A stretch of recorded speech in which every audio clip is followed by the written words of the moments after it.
There's no feeling more intense than starting over. If you deleted your homework the day before it was due, as I have, or if you left your wallet at home and you have to go back after spending an hour in the commute.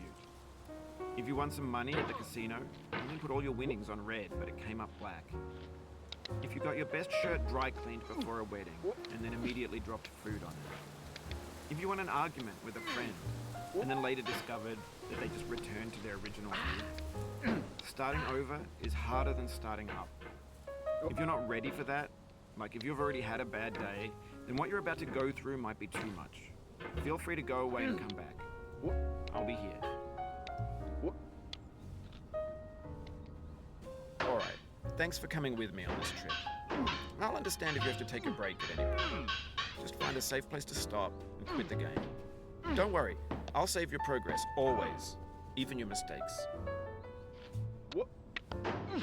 This game is a homage to a free game that came out in 2002 titled Sexy Hiking. The author of that game was Jazuo, a mysterious Czech designer who was known at the time as the father of B games. And B games are rough assemblages of found objects. Designers slap them together very quickly and freely, and they're often too rough and unfriendly to gain much of a following. They're built more for the joy of building them than as polished products. In a certain way, Sexy Hiking is the perfect embodiment of a B game. It's built almost entirely out of found and recycled parts, and it's one of the most unusual and unfriendly games of its time. In it, your task is simply to drag yourself up a mountain with a hammer. And that act of climbing, in the digital world or in real life, has certain essential properties that give the game its flavor. No amount of forward progress is guaranteed. Some cliffs are too sheer or too slippery. And the player is constantly, unremittingly in danger of falling and losing everything. Anyway, when you start Sexy Hiking, you're standing next to this dead tree that blocks the way to the entire rest of the game. It might take you an hour to get over that tree, and a lot of people never got past it. You prod and you poke at it, exploring the limits of your reach and your strength, trying to find a way up and over. And there's a sense of truth in that lack of compromise. Most obstacles in video game worlds are fake. You can be completely confident in your ability to get through them once you have the correct method or the correct equipment or just by spending enough time. In that sense, every pixelated obstacle in Sexy Hiking is real. The obstacles in Sexy Hiking are unyielding, and that makes the game uniquely frustrating. But I'm not sure Jazuo intended to make a frustrating game.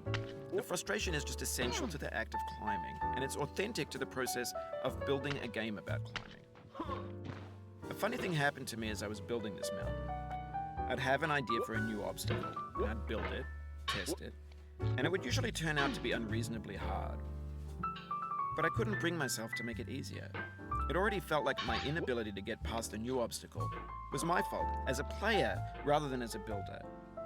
Imaginary mountains build themselves from our efforts to climb them, and it's our repeated attempts to reach the summit that turns those mountains into something real.